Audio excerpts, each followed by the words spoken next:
Olá, malucos e malucas deste manicômio tributário chamado Brasil. Mais um sábado, você sabe bem, sábado de luxo, aqui na Faria Lima, recebendo amigos, mentorados, colegas, profissionais por quem eu tenho grande admiração no mercado de trabalho da gestão tributária, gestão financeira, controladoria, business. Aqui no manicômio tributário a gente fala de business. E hoje eu recebo minha querida amiga, mentorada também, a Lauren Rodrigues, que agora está diante de um novo desafio, trabalhando na Realme, uma empresa de capital chinês. Lauren, seja muito bem-vinda, querida. Muito obrigada aí pelo convite, pela oportunidade da gente poder bater um papo. Excelente. Não é fácil tirar as pessoas de um sábado de casa para vir aqui bater papo sobre trabalho, né? Mas eu queria te perguntar, sempre me chamou a atenção muito assim a tua disciplina e o teu entusiasmo com a mentoria, Laura. Eu queria que tu me falasse um pouco assim sobre qual é o poder da mentoria. Qual é o poder que a mentoria tem ou teve na tua carreira? Olha, eu sempre tive a felicidade de ter pessoas que me acompanharam na jornada, seja por um momento ou por outro, estarem presentes em desafios ou trazerem insights poderosos, ou até mesmo compartilhar experiências. Então, a mentoria ficou muito presente na minha vida de uma maneira mais orgânica, por assim dizer. Eu busquei a mentoria para primeiro, talvez, me desafiar no que eu estava fazendo. Então, não é que eu estava insatisfeita, mas eu estava incomodada com o meu conforto. Uhum. Então, acho que todos os momentos que eu me vi diante do meu conforto, eu fui procurar o desconforto. E eu acho que a mentoria, ela te provoca isso, um desconforto num ambiente seguro de confiança. Sim. E também eu busquei a mentoria como uma inspiração para um passo que eu gostaria de dar. Não necessariamente uma movimentação de carreira, mas às vezes um passo profissional que fizesse sentido para eu me desenvolver. Uhum. E é curioso porque o fato de eu buscar a mentoria para o meu desenvolvimento profissional também me provocou a vontade de passar também para frente o que eu tinha aprendido através de eu mesma ser mentora. Então, Sim. foi uma mão de via dupla que acabou acontecendo de uma maneira muito natural. Sempre é, né? A mentoria tem essa mágica, né, de que o mentor aprende muito ao longo de uma sessão, né? Sim. Com as dificuldades do mentorado, aquilo entra num repertório de cases, num repertório de soluções, né? É um aprendizado, aliás, tem uma pesquisa, né, que se cita bastante de Harvard sobre as maneiras de você aprender, Uhum. e uma das mais eficientes, se não a mais eficiente, é você ensinar ou você transmitir o conhecimento. Então a mentoria ela tem esse papel também, né? Com certeza, com certeza. Até porque acho que cada trajetória ela tem uma peculiaridade, né? Por mais, às vezes a gente pensa assim, o executivo tributário, ele começou a carreira na parte corporativa, ou ele começa na consultoria, e aí vai galgando as posições. Mesmo que existe, vamos dizer assim, um padrão esperado de como vai ser o desenvolvimento da trajetória profissional, coisas acontecem ao longo do tempo. Sim. Existem gestores, existem colegas, existem experiências que acabam acontecendo ao longo do caminho que te provocam também e te trazem uma vivência que às vezes você pode ter um insight e uma interpretação que pode passar para uma outra pessoa de uma forma completamente diferente. Uhum.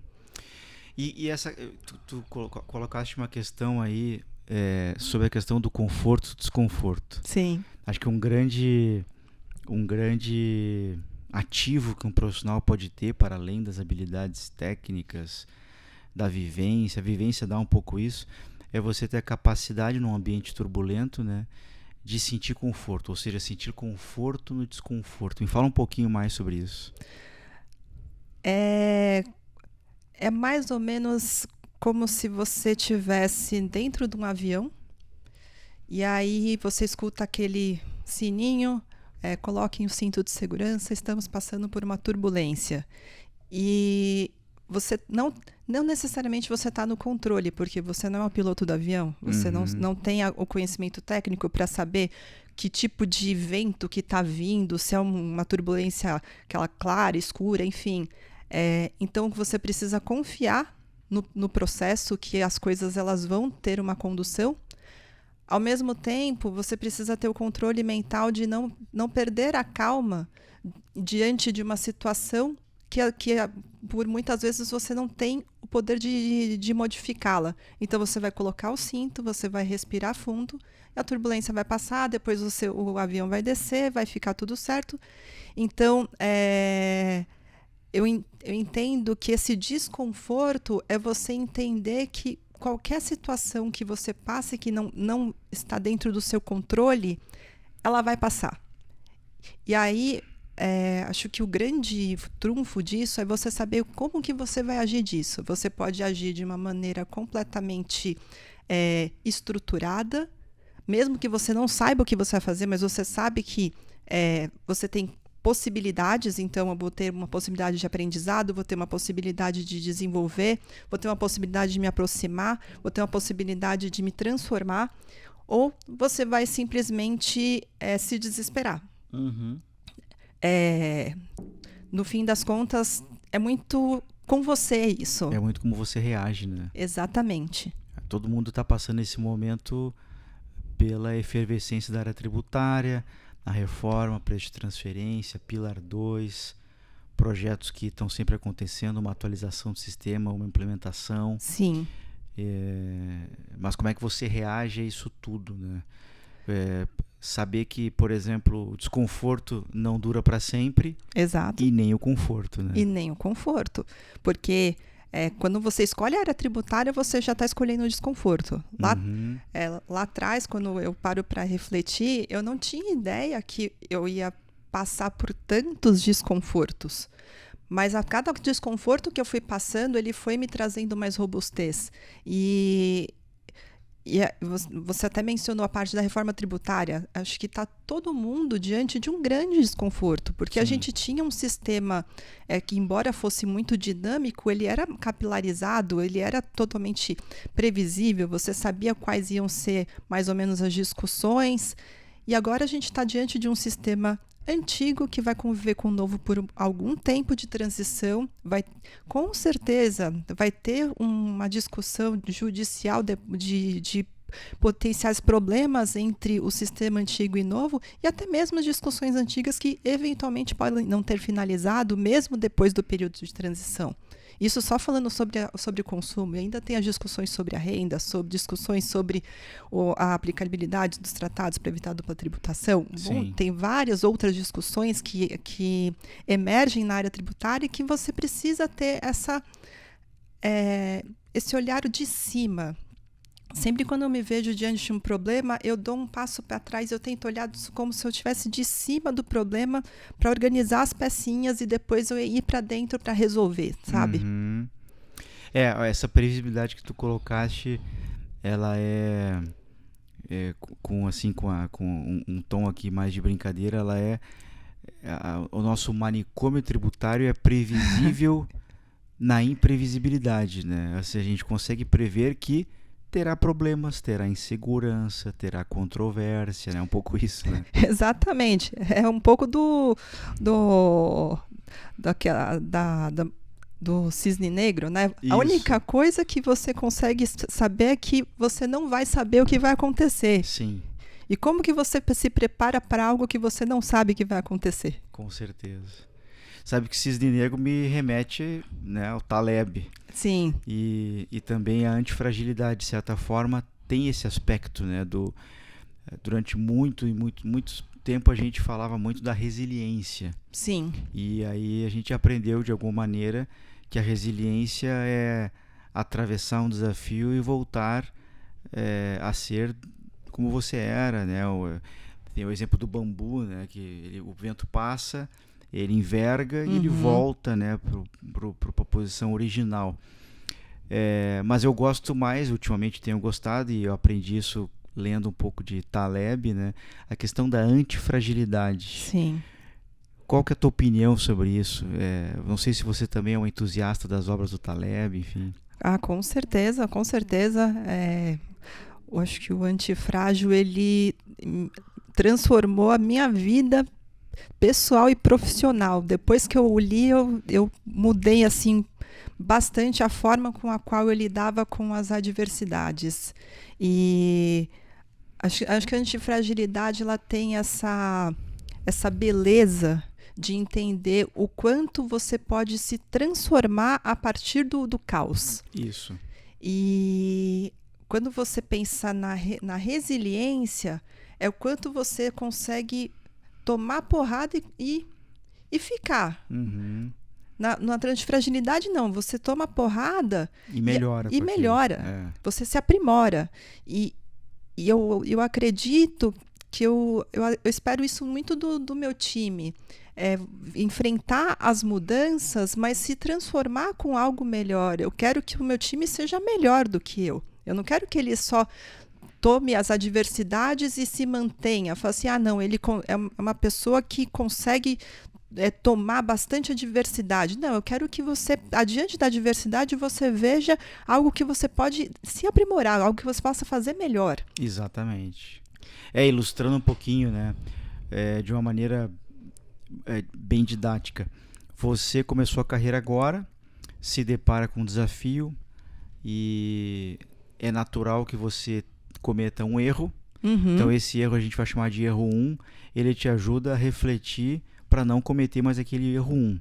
E você caminha um pouco mais, você, diante do mesmo desafio ou de um outro desafio, você comete o erro 2, o erro 3, o erro N, e isso vai construindo um repertório e te transforma num profissional, portanto, melhor do que aquele que largou lá do zero, né? É isso, né? Exatamente.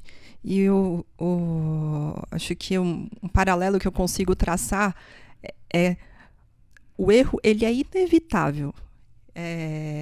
O Basaglia escreveu esses dias sobre um provérbio africano falando que o deserto te ensina mais sobre a água do que o oceano. Eu achei isso de uma sensibilidade muito grande, porque é justamente isso.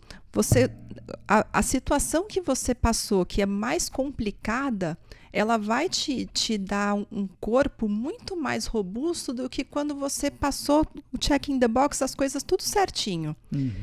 E para mim, o fato de eu ter errado bastante, e acho que a gente precisa admitir que a gente erra bastante, e é difícil a gente olhar no espelho e falar assim, puxa vida, eu errei. Sim. Mas qual que vai ser a minha posição a respeito disso? E é o que você mencionou. Então, agora, diante do erro N, eu vou buscar uma solução melhor e de uma maneira mais ágil do que quando eu tive lá o erro 1. Sim, sim.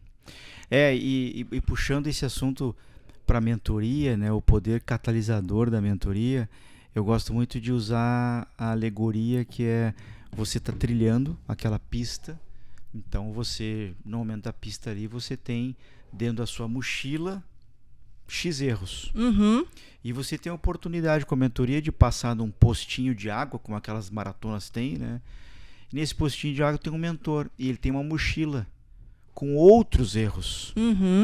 E você, ao parar naquele postinho e fazer uma mentoria, você acessa esses erros sem precisar cometê-los. Perfeito. E é como se você botasse na sua mochila outros erros, isso aumenta o repertório. É um pouco isso, né? É um pouco isso.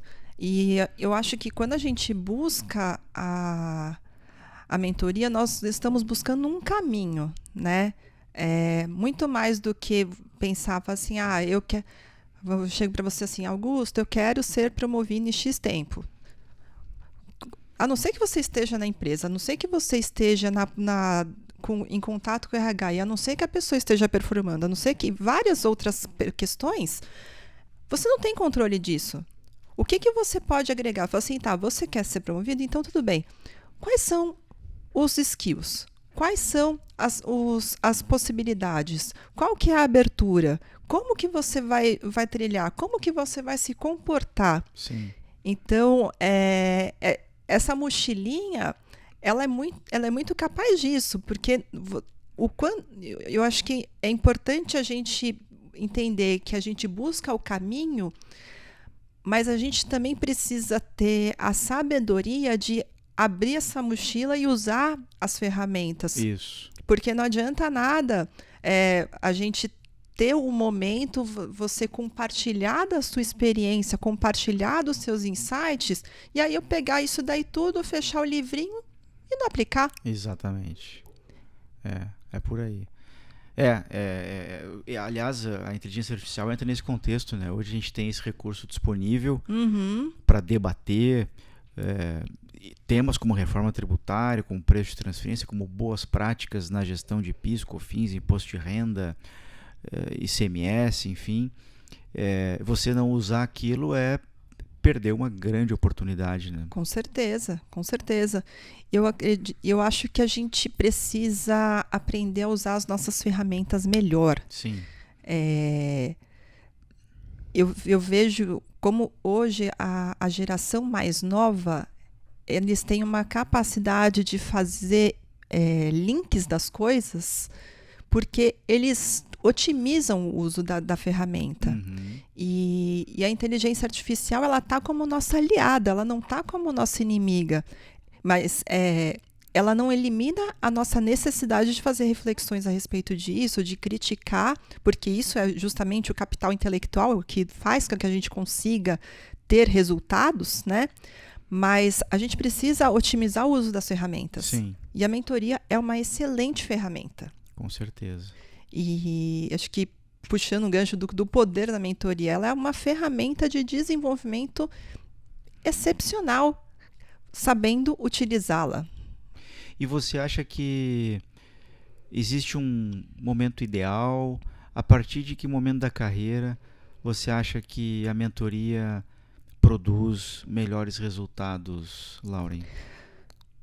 Eu diria que desde o começo da carreira, vendo os meus mentorados jovens, que eu tive oportunidade de fazer trocas, desde o começo da carreira, porque eu acho que cada momento de carreira você vai ter uma percepção e um aprendizado diferente. No começo da carreira você vai ter um skill set de como você se comunicar, como você faz a organização, uma parte um pouco de ajudar a profissionalizar o jovem que está começando, ou a pessoa que está começando, independentemente da idade.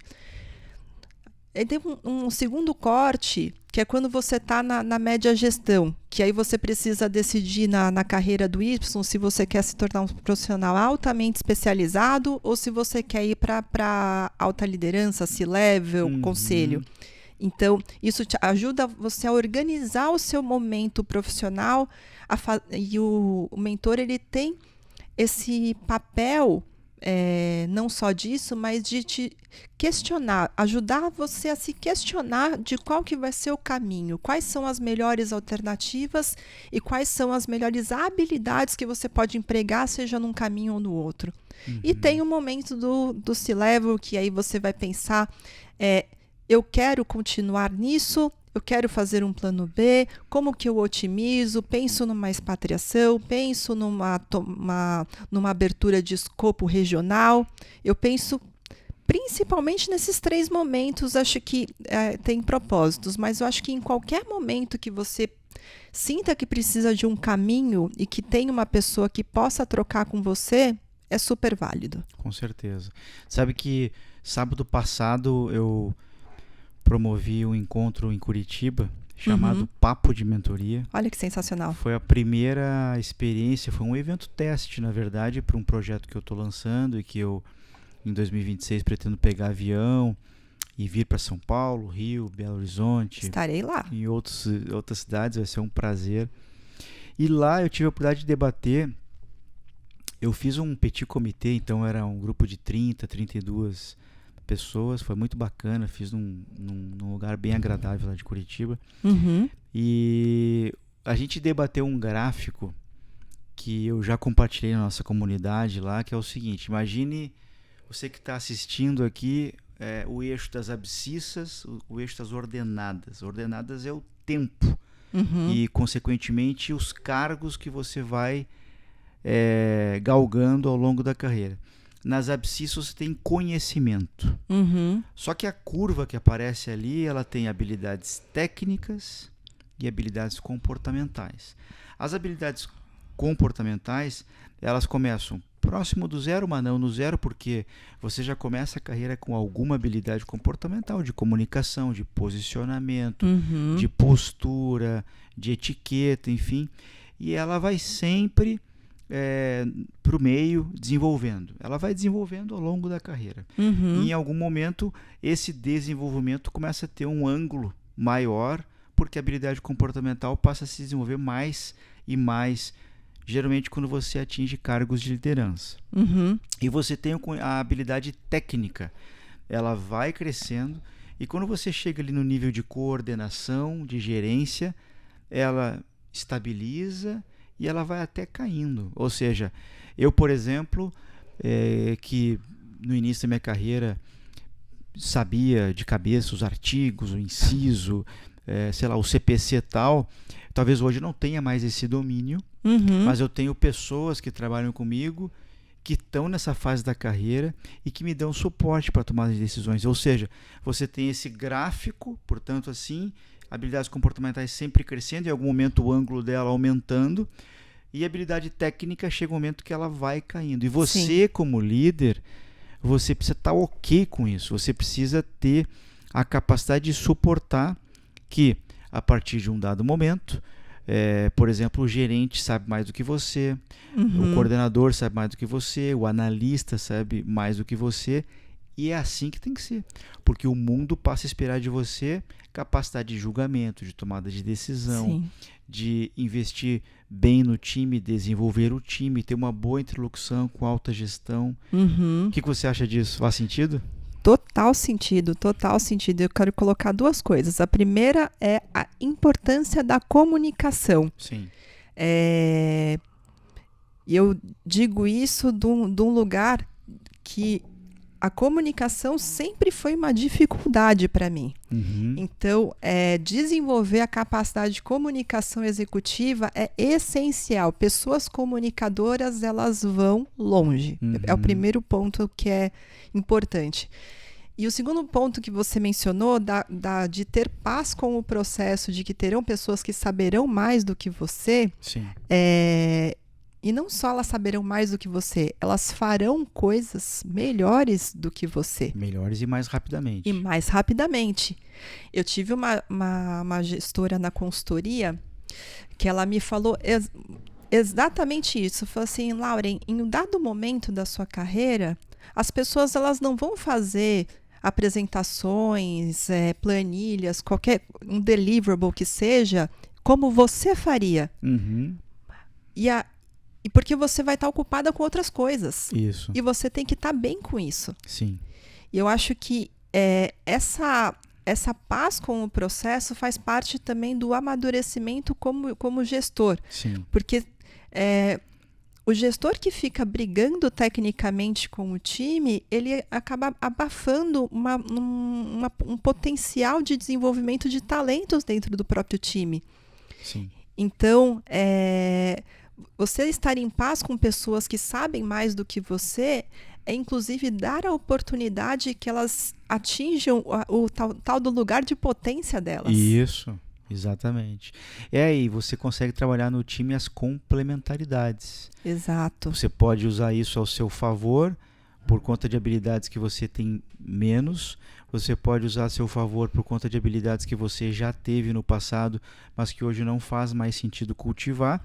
E você pode te aproveitar também por conta de habilidades que você não tem, você não gosta daquilo. Exato. E tem pessoas que adoram aquilo, né? Com certeza, com certeza. E E eu acho que a perspicácia do líder é justamente identificar nos talentos complementaridades. Sim. E não só formar cópias de si mesmo. Sim. É permitir que as pessoas elas realmente floresçam aquilo que elas têm para florescer. Sim. E não necessariamente só aquilo que eu floresceria caso estivesse naquele lugar. Você Sim. precisa ter esse distanciamento, né? Não precisa ser um distanciamento ruim, é um distanciamento de observação mesmo, de ver como que as peças elas vão se comunicar melhor dentro do jogo que ele precisa rodar. Perfeito, perfeito. Pegando o meu exemplo, né, Laura, para ilustrar para nossa audiência, que é uma audiência preponderantemente de gestores tributários, de profissionais da área tributária, eu tenho pavor de retidos. Eu odeio uma FON, mas lá no meu time tem gente que adora, faz bem, é expert nisso e me traz boas respostas para boas perguntas. Uhum. Eu nunca fui um grande entusiasta de regulamentos de ICMS. Eu lembro como eu comecei a carreira no Rio Grande do Sul, tinha lá os grandes manuais da AFISVE, que eu tinha pavor daquilo, livro 1, livro 2 e tal. Mas tem gente que é gênio em ICMS Sim. e tal, e eu aprendi a fazer boas perguntas com o tempo, né? É isso, né? Você saber aprender através dos outros, crescer através dos outros, produzir resultado através dos outros. Se você não tiver essa capacidade, você pode ser traído até numa grande paixão. O imposto de renda, eu sempre fui apaixonado por imposto de renda, mas se eu ficar abraçado o dia inteiro num regulamento de imposto de renda, eu não consigo desenvolver pessoas. Sim. Eu não consigo ter uma boa interlocução com o C-Level, eu não consigo transmitir uma mensagem clara para o acionista que está no exterior. É por aí, né? Com certeza, com certeza. E acho que a Cristina Junqueira, do Nubank, ela fala muito sobre isso, né? Ela tem um negócio bacana de sexta-feira que ela solta caixinha de perguntas. E uma das caixinhas, ela colocou justamente isso. Eu quero as pessoas que elas saibam perguntar. Eu sou uma perguntadora, eu pergunto muito. Sim. E quanto mais você pergunta, acho que está muito conectado em como que você absorve. Né? O aprendizado ele tem diversas formas, mas você questionar e ir a fundo das coisas ajuda também a absorção do que você precisa. E chega um determinado momento que você não vai ter tempo, por exemplo, de imergir no MAFO, no regulamento de ICMS, ou na lei de preço de transferência para saber ajuste com comparabilidade. Você não vai ter tempo de fazer isso. Não. Você vai precisar saber perguntar para o seu time coisas-chave que te permitam a tomada de decisão para depois você passar para frente. Uhum.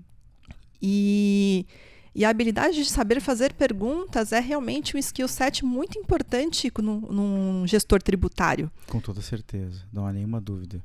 Hoje você, se você não virar a chave trabalhando com a perspectiva de fazer boas perguntas, viver com a angústia de ter que ter sempre as respostas, realmente você não se desenvolve, né? Exatamente. E é curioso, né? Uma das primeiras coisas quando eu estou me apresentando para o time, eu vou dizer, eu não tenho todas as respostas. Pode ser que você me faça uma pergunta e eu diga, não sei. E tá tudo bem eu não saber. A gente descobre juntos. E ter essa humildade, né? De falar assim, eu não sou o guru de que vai ter tudo pronto, ainda mais num ambiente tão dinâmico, pensando em diretos, quantas exceções que tem, mesmo diretos, tem exceções, tem peculiaridades, tem aquela letrinha que vai fazer diferença. Então, conseguir ter essa interlocução com o time é essencial para o sucesso. Com certeza. Não tem nenhuma dúvida disso. E Lauren, você que tem essa experiência, tanto com mentoria individual quanto mentoria coletiva, você que faz uma interlocução boa com outros profissionais, usa e abusa assim, do bom benchmark, das conexões, o que você daria de dica para alguém que está pensando em fazer mentoria? Existe uma preparação? Existe um escopo? Existe uma pauta? Como que a pessoa se prepara bem para tirar o melhor proveito de um pacote de mentoria? Eu diria que a primeira coisa é entenda o mentor que você está buscando. Então, entenda qual que é o background dele, entenda como que ele costuma atuar. Tenha uma lista de perguntas, tenha um objetivo central, que é a partir disso que você vai trabalhar, e esteja aberto para ouvir. Uhum. A gente está num momento que se fala muito sobre escutativa. Então, quando você tem a busca por um processo de desenvolvimento pessoal, que você quer absorver a experiência daquela pessoa, quer entender quais são os caminhos que aquela pessoa tem, então tenha a escuta ativa também, absorva aquele conhecimento e depois põe em prática. Sim. Eu colocaria dessa forma, porque cada mentoria ela é muito peculiar, porque cada pessoa é muito peculiar, então cada uma pode ter um tipo de insight para te passar que é diferente de outra. Uhum. E a origem, por óbvio, nisso que você está falando, é o autoconhecimento, né? Sim. Autoconhecimento honesto, né? Você olhar para o espelho com uma honestidade intelectual e saber, eu preciso melhorar nessa direção, Sim. naquela direção, esse aqui é o meu momento, então vou buscar alguém que seja uma referência para aquilo ali, né? Com certeza, com certeza. E eu não imagino assim, eu já escutei uma vez, assim, é porque você chegou lá. É tão engraçado porque eu tenho ainda um caminho muito longo de coisas que eu quero realizar. E se eu chegar lá de uma pessoa, é também uma responsabilidade. Sim. Porque aí você pensa assim, puxa vida, essa pessoa me vê como referência em algo. Sim. E então eu também, na cadeira de mentora, eu quero também passar o melhor possível para que essa pessoa continue sendo inspirada a extrair e chegar no seu lugar de potência também. Sim. Você tem essa responsabilidade, né, de inspirar, por que não, né? Com certeza, de inspirar, de passar a sua experiência, de passar o seu conhecimento também, passar até mesmo o perrengue que você passou e que você aprendeu e que você se transformou aquilo em uma coisa bacana, o seu jogo de cintura. Sim. Tudo isso você passa para frente, né? Com certeza. É curioso que você comentou de comunicação e a comunicação ela tem várias vertentes, né? Você pode aprimorar a comunicação oral, escrita, falada. Uhum. Você pode melhorar a comunicação para um relatório profissional. Você pode melhorar a comunicação para buscar conexão. Você pode... Existe uma série de comunicações, né? Uhum. E existe, por exemplo, hoje uma série de bons cursos. Alguns, inclusive, eu já fiz cursos de oratória. Sim. É muito legal. Esses dias eu fiz, acho que citei aqui, o curso com um palhaço, né? Que é um curso muito bacana sobre oratória. Então ele visita hospitais. Uhum. E aí ele tem toda uma questão assim de como falar, de como tocar o coração de alguém que está num momento ali de muita fragilidade, né? Uhum. É um curso maravilhoso, mas é um curso de oratória. Eu não conheço nenhum curso, Lauren, eu quero saber se você conhece, eu acho que eu já sei a resposta. Você já viu algum curso de escutatória? Não. Não existe. Não né? existe. Então realmente é a prática, né? Você está se propondo ali a prestar atenção, a se conectar, tentar entender, né, o que a pessoa está querendo dizer, o que ela não está falando, mas está querendo transmitir. Uhum. Tem tudo isso, né? Sim, essa leitura ela é essencial. E acho que puxando um pouco o gancho do momento feedback, né? Uhum. Ao longo do tempo eu desenvolvi uma técnica de feedback que eu uso também nas minhas mentorias. Eu falo assim, eu quero primeiro escutar o que você tem a dizer para depois eu falar. Uhum. Porque quando você vê a pessoa falando, você sente no tom de voz o que ela está colocando, você sente o que ela está querendo a comunicação não verbal, né, que você colocou, ela é muito importante. Você ter essa leitura da pessoa com quem você está lidando, em qualquer aspecto, é fundamental para que você estabeleça, inclusive, um bom relacionamento. Sim. E você mencionou a parte da oratória. Na faculdade se falava muito sobre oratória, e eu sempre ficava com essa coisa na cabeça. Eu falava assim, é bom a gente falar, mas e como que a gente vai escutar? Como que a comunicação, na mensagem, o emissor e o receptor, como que eu vou garantir que não tenha ruído na mensagem? Sim. Acho que a preocupação do meio, ela é importante também. Muito. A mensagem, ela precisa ser bem recebida, porque senão pode ter ruído. Pode ser que você dê uma instrução para o seu time ou para uma pessoa com a qual você está tendo a relação de mentoria e ela não entende direito, ela vai aplicar de uma maneira equivocada. Ou vai se frustrar, ou vai ficar chateada. Mas eu não tenho controle sobre como a pessoa vai receber a mensagem. Mas você tem controle em como você vai transmitir. Sim, com toda certeza. Muito bom. E Lauren, me conta o seguinte, num sábado ensolarado em São Paulo como hoje, o que você faz quando não é a profissional, né? A tal da pergunta, quem é a Lauren que não está no LinkedIn? A Lauren, que não está no LinkedIn, ela é uma leitora voraz. Sim.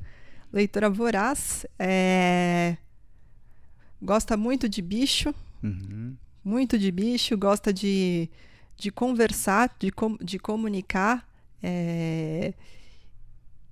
E é muito, muito apaixonada por escutar. Acho que é um traço da Lauren, né, da personalidade da Lauren, ser mais introvertida. Então, o lugar de escuta, para mim, ele é muito mais natural do que o lugar de fala. Então, escutar as pessoas, se pôr à disposição de escutar amigos que estejam numa posição ou de angústia ou de felicidade também, é o que a Lauren gosta de fazer. Muito bom. Sabe que eu tive um insight com a minha mãe. A minha mãe, ela leu o meu livro, Manicômio Tributário, quando eu lancei em 2022. E ela me falou uma coisa muito interessante, que ela falou assim, é muito curioso ler o teu livro, porque eu não sinto que eu tô lendo. Eu sinto que tu tá contando ele para mim, tu tá lendo ele para mim, porque eu ouço a tua voz ao ler o livro, né? Eu achei tão bonito isso, e ao mesmo tempo isso me gerou um insight de que quando você é um bom leitor, você está praticando a escuta, né? A escuta do autor. Sim. E talvez, se você tiver essa capacidade de estabelecer essa conexão, você se torna um bom escutador, né? Com certeza, porque você transmitir as suas ideias em palavras é justamente uma forma de comunicação. Sim. E as pessoas que se propõem a ler, elas estão propondo a entender qual que é a sua mensagem para o mundo. Sim. De uma maneira um pouco mais profunda, né? Sim. E pitacos culturais, o que você indicaria para nossa audiência? Seja livros, seja filme, seja podcast, qual seria o seu pitaco cultural? Além do nosso podcast, né? Sim, com toda certeza. Eu estou lendo um livro interessantíssimo que chama Nação Dopamina. Já ouvi falar. Que ele fala dos excessos de estímulos ao prazer e como que isso tem efeitos no cérebro que nos deixam com dificuldade para lidar com frustrações. Estou achando isso muito interessante. Muito. Porque realmente... É neurociência, né? É neurociência, e como as redes sociais, né, qualquer que seja, elas são um vício. Sim. É prazeroso você ficar Scroll down, né? E depois você não percebe o tempo passando. Como que é difícil se concentrar num livro hoje quando você tem estímulos visuais que estão passando na sua tela. Uhum. Esse livro trata um pouco disso, fala justamente a dopamina, né? É um neurotransmissor que fala do prazer, né? Sem ter a pretensão de ser técnica, mas é mais ou menos isso. E ela faz justamente esse paralelo do prazer e frustração, da dor e da satisfação. Então, acho que é um livro sensacional e que dá para a gente aplicar, além do Taleb, né? Sim. O Antifrágil, que é um livro sensacional, é um livro denso, não é um livro fácil de ler. Acho que você tem que ler em camadas e parar, voltar. Ele é praticamente um livro de estudo, né? Ele fala que é um livro de estudo. Sim. E eu acho que um filme que eu gosto demais é um filme bem antigo, Em Busca da Felicidade, com Will Smith. Eu amo aquele filme. Esse filme, ele é um pouco de resiliência, mas também de antifragilidade. Sim. Eu adoro esse filme. Acho que quem da nossa geração dificilmente vai ter quem não tenha assistido, mas quem não tiver assistido, simplesmente assista. É um filme sensacional. Sensacional. Eu amo esse filme. Esse é um dos filmes da minha vida, com toda certeza. Muito bom, Laura. Obrigado pela presença. Foi um prazer te receber aqui. Tenho certeza que essa conversa aqui vai inspirar muita gente. A gente tem tido, né, esse papel de transmitir conhecimentos sobre gestão tributária, assuntos tributários ou de finanças, gestão, negócio, de uma maneira suave, em que a gente fala muito de pessoas, como é que as pessoas lidam com isso, os livros, a vivência. Acho que a gente conseguiu transmitir bastante isso por aqui hoje. Eu que agradeço aí o convite, fiquei muito honrada de estar aqui entre tantas pessoas muito relevantes aí da nossa área tributária. Espero que gostem. Obrigado, Augusto, pelo convite mais uma vez. Imagina, obrigado a você.